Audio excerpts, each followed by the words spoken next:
अब आज वाली क्लास में सेम पैटर्न पे क्वेश्चंस फर्दर फेस करते हैं। हमने लास्ट क्लास में अब ट्राइंगल्स को लेके कुछ बहुत स्ट्रेट फॉरवर्ड से पॉइंट्स सुने। अब आज क्लास में जो क्वेश्चंस आएंगे उनमें इन पॉइंट्स को हमने इंप्लीमेंट करना है। तो जो हमने पॉइंट्स करे वो ये हैं। हमें समझ में आता है कि अगर दो ट्राइंगल सेम बेस के ऊपर बनाए जाएं and between the same parallels, हमें क्लैरिटी है कि अगर ये दो लाइंस अगर पैरेलल हैं और दो ट्राइंगल्स अगर बनाए जाएं सेम बेस के ऊपर and between the same parallels, तो उन दोनों ट्राइंगल्स का एरिया सेम होगा। तो area of A B C would be equal to area of D B C. इस बात को हम लोग क्वेश्चंस में डायरेक्टली यूज करेंगे। सिमिलरली अगर याद रखो तो हमें यह भी क्लैरिटी है कि अगर हमें कहा जाए कि अगर दो ट्राइंगल सेम बेस के ऊपर हैं, इसका कन्वर्स भी ट्रू है। अगर दो ट्राइंगल्स हमें दिया जाए कि सेम बेस BC के ऊपर हैं and are having the same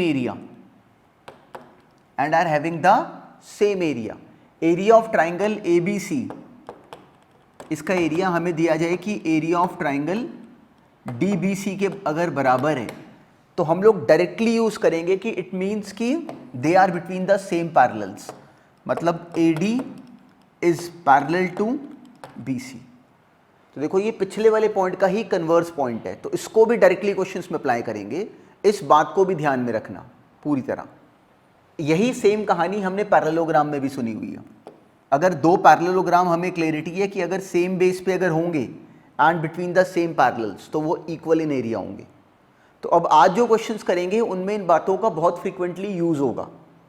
उसके अलावा हमने ट्राइंगल में एक पॉइंट कभी ऑब्टेन कर लिया अपने आप कि एक ट्राइंगल में अगर एक मिड पॉइंट को ज्वाइन करती लाइन अगर बनाई जाए, सिंपली ABD और ACD, जिसमें जो D पॉइंट है वो एक्चुअली BC का मिड पॉइंट है, तो हम लोग बहुत फ्रीक्वेंटली क्वेश्चंस में फेस करेंगे कि इसका एरिया और इसका एरिया इक्वल है। ये बात हमने कभी क्वेश्चंस में पहले प्रूव भी कर ली, पर हम लोग बहुत फ्रीक्वेंटली क्वेश्चंस में इसको यूज करने वाले हैं। तो इस बात को भी हमेशा अपने नोटिस में रखना। तो चलो अब डायरेक्टली आज वाली क्लास भी शुरू करते हैं इस क्वेश्चन के साथ। अब देखो इस टॉपिक में हम लोग पिछले सारे काम को एक साथ कंपाइल कर रहे हैं। हमने जो कॉन्ग्रुएंसी में सीखा, जो हम लोग पैरेललोग्राम्स में कर रहे हैं, जो हमने अब ट्राइंगल से रिलेटेड ये नए पॉइंट्स देखे, इन सब का भी इन क्वेश्चंस में डायरेक्टली एक साथ मिक्स यूज है। तो अब जब हम लोग शुरू में इन क्वेश्चंस को करते हैं तो इस टारगेट को याद रखना कि our main target is actually to handle the figure. तो हमारी ऑब्जर्वेशन कई बार हमें देखते स्ट्राइक करेगा, पर कई बार हमें टाइम लगता है, तो वो टाइम लगाया करो। उन क्वेश्चंस में वो टाइम को लगाने से बिल्कुल भी हेजिटेट मत करना। वही हमारी इंप्रूवमेंट है, वही एक्चुअली हमारी रियल ग्रोथ है। तो चलो इस क्वेश्चन से स्टार्ट करते हैं। इसको बिल्कुल एंड टू एंड अपने आप कंप्लीटली वाइंड अप करने की करो। चलो ये क्वेश्चन अटेम्प्ट करो। अब इस क्वेश्चन में हमारा टारगेट था कि हम इस ट्राइंगल BOE तक पहुंचे। BOE, तो अब डायरेक्टली तो हमारा कनेक्शन नहीं बन रहा था, तो हमें यहाँ पे फिगर से इस क्वेश्चन को ब्रेक करना था। हमें दिया गया था कि BD बराबर है DC के, तो एक्चुअली जो D पॉइंट है वो सिंपली इस साइड BC का हमें गिवन था कि मिड पॉइंट है। यहाँ से हमारा बेस बनना शुरू होता। यहाँ से हमारे मन में ये विजुअलाइजेशन आना चाहिए था कि जो ABD का जो एरिया होगा वो इस पूरे ट्राइंगल ABC के एरिया का हाफ होगा। हमें क्लैरिटी है कि जो मीडियन होता है वो एक ट्राइंगल को दो बराबर एरिया के हिस्सों में डिवाइड करता है। तो हम लोग ABD तक तो पहुँच गए। ABD का एरिया ABC के एरिया का हाफ होगा। पर अब हमें फर्दर दिया गया कि जो E पॉइंट है वो सिंपली इस BD का भी मिड पॉइंट है। मतलब जो ABE का एरिया है, देखो हमारा टारगेट क्या था, BOE तक पहुंचना, तो हम ध्यान से बिल्कुल ग्रेजुअली पहुंचते। अब BOE तक जाने के लिए हम लोग पहले ABE तक आते हैं। ABE का जो एरिया होगा वो ABD के एरिया का भी हाफ होगा। क्यों? क्योंकि सिंपली अब की बार AE मीडियन था of this triangle ABD। ABE का area half of area of triangle ABD हो गया, मतलब वो 1/4 of area of triangle ABC हो गया। तो हम ABE तक तो पहुंच पा रहे थे। अब अगर ज़रा इस ट्राइंगल को ऑब्जर्व करो और अगर B और O को अगर हम लोग ज्वाइन करा लें, तो क्या हमें विजिबल है कि जो ओ है, अब की बार सिंपली जो बी ओ है वो इस ट्राइंगल ए बी ई का एक्चुअली मीडियन था। अब क्योंकि बी ओ इस ट्राइंगल का मीडियन था तो हमें क्लैरिटी है कि बी ओ ई का जो एरिया होगा वो हाफ होगा ए बी ई का एरिया के। तो हम लोगों ने बिल्कुल सिस्टमैटिकली ऐसे अपने आप को बी ओ ई तक पहुंचाना था। अब इसी बात को बस लिख के रिप्रेजेंट करते हैं। देखो पहले इस क्वेश्चन में बिल्कुल कॉपी पेन पे कहीं रफ में ऑब्जर्वेशन बनाया करो, उसके बाद लिखा करो, फिर हमारा रूट हमेशा बिल्कुल स्ट्रेट फॉरवर्ड हम लोग डायरेक्टली पकड़ पाएंगे क्वेश्चंस को। इस केस में हमें क्लैरिटी है कि ए बी डी का area half of area of triangle A B C हो गया। हमने क्यों करा है? क्योंकि हमारा ultimate target simply B O E तक पहुंचना है, तो हम ग्रेजुअली जा रहे हैं उस तरफ। वहाँ से हमें फर्दर क्लैरिटी है कि ए बी ई का area half of area of triangle A B D है, वो आ गया 1/4 of area of triangle A B C. पर जो बी ओ ई का एरिया है वो हमें समझ में आता है कि half of area of triangle A B E है। Why? Because B O is the median of triangle A B E. तो बी ओ अगर मीडियन है तो हमें पता होता है कि एक ट्राइंगल का जो मीडियन है वो उस ट्राइंगल को दो बराबर एरिया के ट्राइंगल्स में डिवाइड करता है। तो बी ओ ई का area half of area of triangle A B E हो गया। पर ये पूरे का पूरा जो ए बी ई का एरिया है वो तो पहले से 1/4 ऑफ ए बी सी का एरिया था। तो सिंपली यहां से हमारा आंसर डेवलप हो गया इन 1 सेकेंड कि बी ओ ई का area 1/8 of area of triangle A B C हो जाएगा। तो इस क्वेश्चन में पूरी तरह जो अंडरस्टैंडिंग थी वो हमने फिगर से ही पकड़नी थी। तो it was so straight forward. अब नेक्स्ट देखते हैं। अब देखो इस वाले क्वेश्चन में हमें ये सिचुएशन गिवन थी। हमें कोई एक ट्राइंगल बी, सिंपली एक ट्राइंगल ए बी सी में ये बेस गिवन था बी सी, डी और ई सिंपली 2 पॉइंट्स से ऑन दीज 2 साइड्स।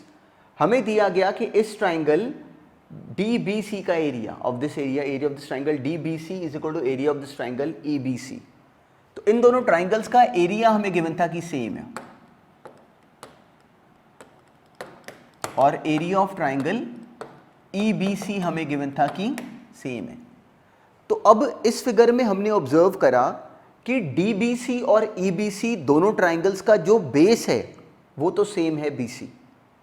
तो अगर बेस सेम है और एरियाज अगर इक्वल हैं तो हमें ये डायरेक्टली बोल पाने की समझ है कि if bases are equal and areas are also equal then those 2 triangles lie between the same parallels. देखो दोनों का ऑल्टीट्यूड सेम होगा तो इसलिए दोनों लाई करेंगे बिटवीन द सेम पैरेलल्स।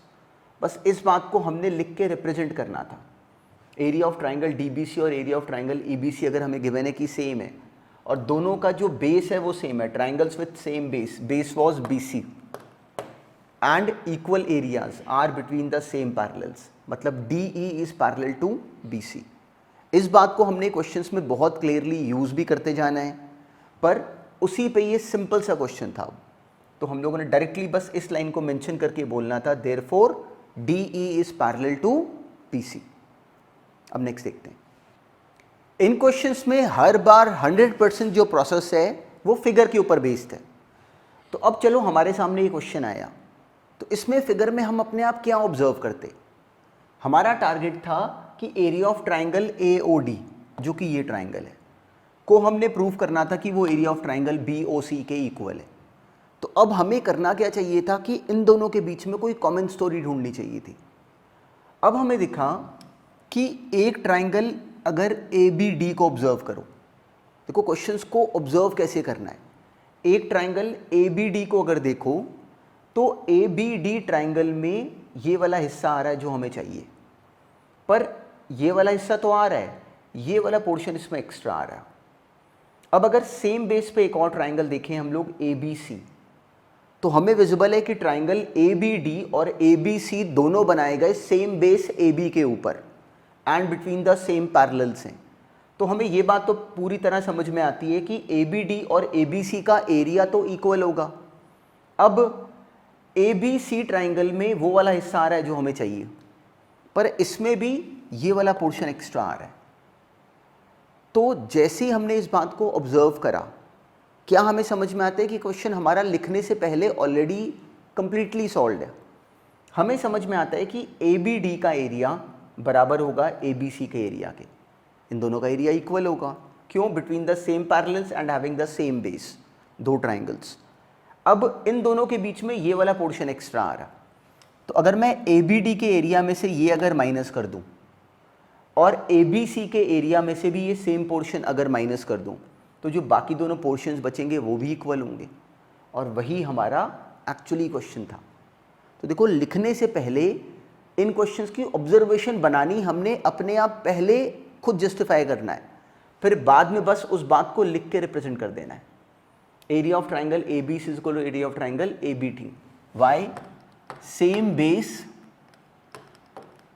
इसको मेंशन कर दिया करो, same base AB and between same parallels, same parallels AB and DC। पूरी तरह बस लिख दिया करो साथ में क्वेश्चन में, सॉल्यूशन में। यहां से हमारी जस्टिफिकेशन पूरी तरह बनी। अब ABC के एरिया में से अगर AOB अगर हम लोग माइनस कर दें तो कोई फर्क नहीं पड़ता, उस तरफ भी हम लोगों ने AOB माइनस कर दिया, दोनों तरफ से सेम टर्म्स माइनस करी, इसलिए इक्वालिटी स्टिल रिमेन्स। अब ABC में से अगर AOB का एरिया अगर माइनस कर देंगे तो क्या बच जाएगा? एक तरफ बन गया सिंपली BOC और एक तरफ हमारे पास आ गया AOD। वही हमारा टारगेट था। हमने ABC में से AOB अगर माइनस करा तो क्या बचा? BOC। और ABD में से अगर AOB माइनस करा तो क्या बचा? AOD। वो दोनों आपस में इक्वल आ गए, वही हमें प्रूव करने को कहा गया था।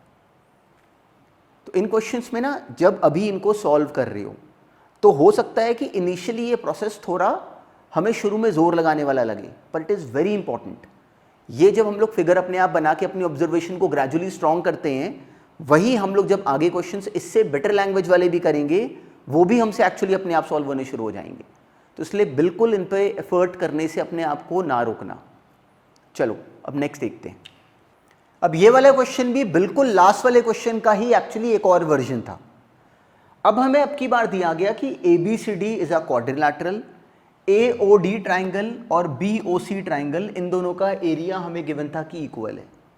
हमारा टारगेट था कि ABCD को प्रूव करो कि वो एक ट्रेपीजियम है। तो हमारा थॉट प्रोसेस क्या होना चाहिए था? हमें क्लियरली बोलना चाहिए था कि ABCD को डायरेक्टली ट्रेपीजियम हो सकने के लिए इसकी किन्हीं भी दो साइड्स को आपस में पैरेलल जस्टिफाई करो। अब एरिया से हम लोग पैरेलल वाली बात तक पहुंचे कैसे, वो एक्चुअली हमारा पूरी तरह हमारा टास्क एक्चुअली इस क्वेश्चन में ये था। अब ऑब्जर्व करो, अगर हम लोग इस ट्राइंगल को इन्वॉल्व कर लें DOC, इस ट्राइंगल DOC का बेनिफिट क्या होता कि हमें समझ में आता है कि इन दिस ट्राइंगल DOC और इसको अगर मिला दिया जाए, DOC और इस ट्राइंगल AOD को अगर मिला दिया जाए तो ये पूरा एक ट्राइंगल बनता ADC। बिल्कुल सिमिलरली DOC और इसको अगर मिला दिया जाए तो एक ट्राइंगल बनता BDC। और क्या हमें विजिबल है कि ADC का एरिया BDC के एरिया के एक्चुअली इक्वल आ जाता? क्यों? दोनों बने दिस प्लस दिस और ये वाला ही बना दिस प्लस दिस। अब ADC और BDC का एरिया अगर इक्वल है तो हमें समझ में आता है कि दोनों सेम बेस के ऊपर है DC, और दोनों का एरिया हम लोगों ने खुद जस्टिफाई कर देना है कि इक्वल है। तो वहाँ से हम लोग बोल सकते हैं same base, same area, equal area, therefore between the same parallels. वहाँ से AB और DC के पैरेलल होने की जस्टिफिकेशन क्रिएट हो जाती। देखो इन क्वेश्चंस को पकड़ना कैसे है, हमने कैसे एक्चुअली इस क्वेश्चन में मूव करना है। देखो लिखा अभी हमने इस क्वेश्चन में कुछ भी नहीं, important task was actually this कि पूरी तरह पहले पेपर के ऊपर इसकी प्लानिंग कर ली, अब बस इस बात को रिप्रेजेंट कर देंगे। हमने डायरेक्टली यहाँ पे क्रिएट करा दिया कि triangle AOD is equal to triangle BOC। जब ये AOD और BOC का एरिया हम जानते हैं कि आपस में इक्वल है, तो हम लोग इस बात को पूरी तरह जस्टिफाई कर पाए कि सिंपली AOD में अगर हम लोग सिंपली ODC अगर ऐड करा दें और BOC में भी अगर हम लोग ODC अगर ऐड करा दें तो एक तरफ बन गया ADC जो हमें चाहिए और एक तरफ बन गया BDC, वो भी हमें चाहिए। अब ADC और BDC का एरिया अगर आपस में इक्वल है, अब हमने बस नीचे लिख देना था same base DC and equal areas. जो कि हमने अभी अभी जस्टिफाई कर दिया। Therefore between the same parallels, वहां से हमें मिल गया कि सेम पैरेलल्स। तो अगर सेम पैरेलल से मतलब A B is parallel to D C, और ए बी अगर डी सी के पैरेलल है तो वही हमारी रिक्वायरमेंट है। किसी क्वाड्रिलैटरल में अगर दो साइड्स अगर हम लोगों ने पैरेलल जस्टिफाई कर दी तो हमें पूरी तरह समझ में आता है कि that figure is actually has to be a trapezium. तो इसलिए A B C D is a trapezium. अब नेक्स्ट करते हैं डिस्कस इसके बाद। अब इस क्वेश्चन का सेंस भी बिल्कुल लास्ट वाले क्वेश्चन जैसा था। हमें दिया गया था कि ये चारों एरियाज आपस में इक्वल है, वो हमने डायरेक्टली मेंशन कर दिया, और हमने प्रूव करना था कि A B C D is actually a parallelogram. तो हमारे दो टारगेट्स हो गए। हमने सिंपली ए बी को डी सी के पैरेलल और इसको इसके पैरेलल डायरेक्टली ए डी को बी सी के पैरेलल हमने जस्टिफाई करना था। तो अब इस क्वेश्चन का कनेक्शन बिल्कुल वहां से उठता था जो पॉइंट एक्चुअली हमने जस्ट अभी डिस्कस करा लास्ट क्वेश्चन में। अब देखो हम लोग यहाँ पे कैसे पहुँचते। हमें समझ में आता है कि अगर हम लोग इस ए बी डी का एरिया बनाना चाहें तो ए बी डी का एरिया बनता this area plus this area. Similarly अगर ए बी सी का एरिया बनाना चाहो तो वो बनता ये वाला एरिया प्लस ये वाला एरिया, और ये तो हमें गिवन है कि इक्वल है। तो बस हमने इस बात को लिख के रिप्रेजेंट कर देना था।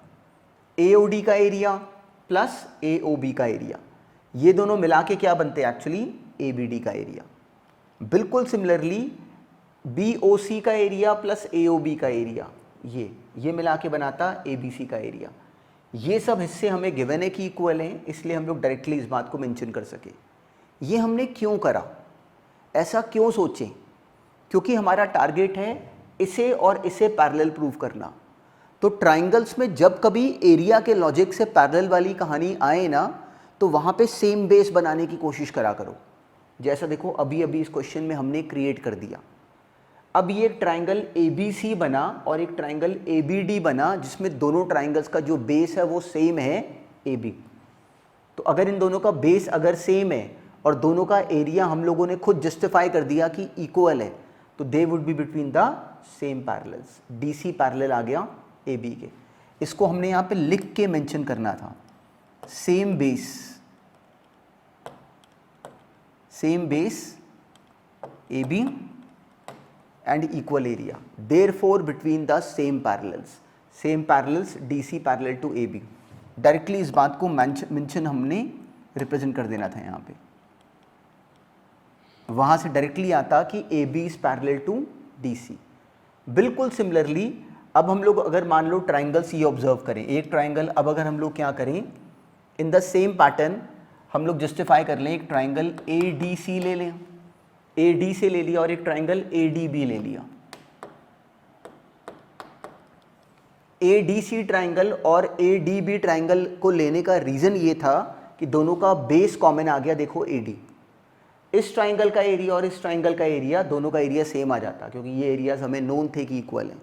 वहाँ से बिल्कुल कॉरस्पॉन्डिंगली सेम तरीके से जस्टिफाई हो जाता कि AD is parallel to BC। वही हमारी रिक्वायरमेंट थी। तो इन क्वेश्चंस में ना जब हम लोग इनके सॉल्यूशंस भी कई बार मान लो बुक से देखते हैं, तो गड़बड़ कहाँ पे होती है कि हम लोग को ये तो लिखा हुआ दिखता है, वो थॉट प्रोसेस मिसिंग होता है। तो जब क्वेश्चंस को हम लोग डिस्कशन आपस में कर रहे हैं तो उस थॉट प्रोसेस को ऑब्जर्व करना शुरू करो कि हम लोग क्वेश्चंस को ब्रेक करते समय क्या सोचें। हमने प्रूव करना है पैरेलल प्रूव करने के लिए हम लोगों ने यहाँ पे कॉमन बेस को ढूंढने की कोशिश करी। इस स्ट्रैटेजी को पूरी तरह अपने माइंड में फिटेड रखना, ये हमें क्वेश्चंस में आगे भी हेल्प करती रहेगी। चलो अब नेक्स्ट क्वेश्चन करते हैं डिस्कस। अब देखो इस क्वेश्चन में हमें गिवन था कि a point D is taken on the side BC of a triangle ABC such that BD is equal to 2 times DC। तो अगर इसको स्टेप वाइज ब्रेक करें तो फर्स्ट स्टेप हमारे एंड पे जो रिक्वायरमेंट थी वो थी इसकी फिगर। तो सबसे पहले हम इसकी फिगर बनाते हैं। हमने कहीं मार्क करा D और हमने मान लिया कि जो BD है वो 2 टाइम्स ऑफ DC है। BD DC का डबल है, हमें दिया गया है। हमसे कहा गया कि prove that area of this triangle ABD, इस ट्राइंगल का एरिया इस ट्राइंगल ADC के एरिया का डबल होगा। तो इस क्वेश्चन में अब हमारी रिक्वायरमेंट क्या थी कि इसका लॉजिक बिल्ड करें। तो अब ये सोचो कि अगर हमने दो ट्राइंगल्स का एरिया आपस में कंपेयर करना है, हमें इसका बेस गिवन है कि इसके बेस का डबल है, तो अब ट्राइंगल का एरिया हमें अलग से समझ में आता है कि हाफ बेस इनटू हाइट है। इस पॉइंट पे इस क्वेश्चन को ज़रा अब अपने आप कंप्लीट करने की करो, कोशिश करो कि इस थॉट के ऑनवर्ड से को फिगर हमने बना ली। अब इसके बाद वाली बात को, इसका बेस इसके बेस का डबल है, यहाँ से पॉइंट को पकड़ने की कोशिश करो। चलो इसके आगे अब कंप्लीट करो। अब देखो इस क्वेश्चन में हमारी रिक्वायरमेंट क्या थी, हमें ये दिया गया था कि बी डी डी सी का डबल है। तो अब क्योंकि दोनों के बेसिस के बारे में हम जानते थे, तो हमारे माइंड में क्लिक करना चाहिए था कि क्यों ना हम लोग सिंपली परपेंडिकुलर ड्रॉप कर लें, इस ट्राइंगल की हाइट क्रिएट कर दें। जैसे ही हमने ये हाइट बनाई, अब हम लोग इस ट्राइंगल के एरिया ए बी डी को बोल सकते थे। हमने मेंशन कर दिया draw A E perpendicular to B C. अब हमने इस ट्राइंगल ए बी डी का एरिया डिफाइन कर दिया, half of base which was B D into height which was A E, half of base into height. बिल्कुल similarly जो triangle A D C है उसका भी एरिया डिफाइन हो गया, half of base into height. पर अब हमें अलग से पता है कि जो बी डी है वो तो ट्वाइस ऑफ डी सी है, तो इसको अगर हम यहाँ पे लिख दें बी डी की जगह 2 टाइम्स ऑफ डी सी, तो डायरेक्टली ये 2 बाहर आके ये बन गया half of D C into A E, which is half of simply 2 times of area of triangle A D C. और वही हमने प्रूव करना था। This expression was actually so simple. तो जो हमने केवल काम कंप्लीट करना था वो इतनी सी बात को सोचना था कि यहाँ पे ये वाली हाइट क्रिएट कर लेते हैं। अब नेक्स्ट करते हैं डिस्कस। अब देखो इस क्वेश्चन में हमारी रिक्वायरमेंट थी कि हमें A B C D given था कि एक पैरेललोग्राम है, और हमें गिवन था कि बी सी और सी ई आपस में इक्वल है। तो हमने इस ट्राइंगल ए डी एफ और इस ट्राइंगल ई सी एफ, इन दोनों के एरियाज को आपस में इक्वल दिखाना था। तो अब हमें पूरी तरह समझ में आता है कि इस टॉपिक में हमारा काम फिगर के थ्रू अपने काम की बातों का लिंक बनाना है। अब दो हम लोगों ने ट्राइंगल्स के एरिया को आपस में इक्वल दिखाना है, तो हमने दोनों के बीच में कनेक्शंस को देख के ढूंढना शुरू करा। अब हमें दिख रहा है कि ये एंगल इस एंगल के बराबर है, साथ में हमें ये क्लैरिटी है कि सी ई और ए डी आपस में इक्वल होंगे, सी ई और बी सी इक्वल हैं और बी सी और ए डी इक्वल हैं। तो इन दोनों ट्राइंगल में ये भी कॉमन बात हमें डायरेक्टली मिली। तो हमारे मन में आया कि कहीं कॉन्ग्रुएंसी तो नहीं बन रही, तो हमने कुछ और कॉमन ढूंढने की कोशिश करी। हमें दिखा कि ये एंगल और ये एंगल भी आपस में इक्वल होंगे, सिंपली ऑल्टरनेट इंटीरियर एंगल्स। तो हमारी कॉन्ग्रुएंसी की रिक्वायरमेंट हमें पूरी होती दिखी। ये ट्राइंगल और ये ट्राइंगल की कॉन्ग्रुएंसी आपस में जस्टिफाई हो सकती थी। तो अगर ये दोनों कॉन्ग्रुएंट बन गए तो हमें क्लैरिटी है कि दो ट्राइंगल्स कॉन्ग्रुएंट है, तो उन दोनों का एरिया आपस में इक्वल होगा। तो इसके फर्स्ट पार्ट को हम लोगों ने बस लिख के जस्टिफाई कर देना था। डायरेक्टली हमने इन दोनों ट्राइंगल्स की कॉन्ग्रुएंसी आपस में जस्टिफाई करी। These two angles are equal, mention कर दिया vertically opposite angles. This side is equal to this side given, angle D F is equal to angle C F, alternate interior angles. पूरी तरह हमारी बात mention होनी चाहिए साथ साथ। जैसे ही दोनों ट्राइंगल्स कॉन्ग्रुएंट आए, हमें क्लैरिटी इन दोनों का एरिया आपस में इक्वल आ गया। तो अब सेकेंड पार्ट में हमें कहा गया था कि area of triangle D F B. अब D F B actually represent करता था ये ट्राइंगल।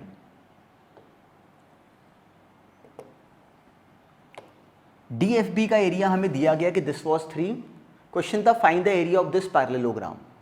अब देखो हमें देख के डायरेक्टली लगता है कि इनका कोई कनेक्शन हमसे बनेगा नहीं, पर एक्चुअली देखना ये क्वेश्चन भी कितना सिंपल था।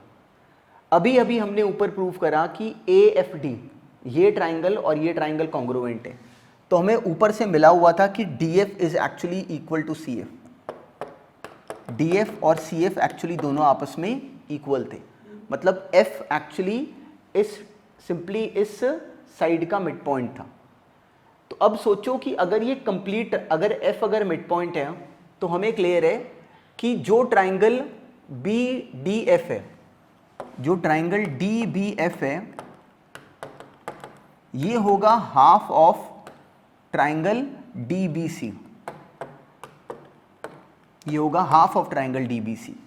हमें क्लियरिटी है कि एफ क्योंकि इस साइड का मिड पॉइंट है, तो बेस देखो हाफ हो गया। तो ट्राइंगल डी बी एफ का जो एरिया होगा वो एक्चुअली इस पूरे ट्राइंगल डी बी सी के एरिया का हाफ होगा। तो वहां से हमें ट्राइंगल डी बी सी का एरिया मिल गया कि दैट इज 3 का डबल, विच इज 6। तो ट्राइंगल डी बी सी का एरिया हम लोग जानते थे कि इट वॉज 6। अब triangle D B C would be actually equal to half of the area of this parallelogram A B C D. और उसका रीज़न भी हमें साफ साफ समझ में आता है। सेम पैरेलल्स और सेम बेस के बीच में अगर हम लोग एक ट्राइंगल बनाएं और एक पैरेललोग्राम बनाएं तो ट्राइंगल का एरिया जो होता है वो पैरेललोग्राम के एरिया का हाफ होता है। तो ABCD पैरेललोग्राम का area simply twice of area of this triangle DBC हो जाता। That was 12 centimetre square. ये हमारा फाइनल आंसर बनता है इस पैरेललोग्राम के एरिया का। और इसको हमने एंड टू एंड ब्रेक कैसे करना था, 100% फिगर के ऊपर। पर इन बातों को बस साथ में मेंशन कर दिया करो कि एग्जामिनर को देख के पूरी तरह ये कनेक्शन भी बन सके। हम नेक्स्ट देखते हैं।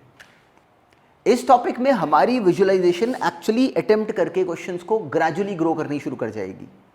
जो क्वेश्चंस बार बार याद रखना कि जो अभी फर्स्ट अटेम्प्ट में देख के हमें बहुत इंटरेस्टिंग भी लग रहे हैं ना, gradually you will able to actually handle any such kind of question very easily. पर उसके लिए सबसे मेजर रिक्वायरमेंट क्या है कि अभी वाले काम पे पूरी तरह अपने एंड पे अटेम्प्ट करने की कोशिश करा करो, तो एक्चुअली ग्रेजुअली इस प्रोसेस में स्ट्रांग होने शुरू हो जाओगे। तो चलो, जो आज भी हमने क्वेश्चंस करे इनको थॉरली रिवाइज करो। नेक्स्ट क्लास में क्वेश्चंस पे ही फर्दर डिस्कशन करेंगे।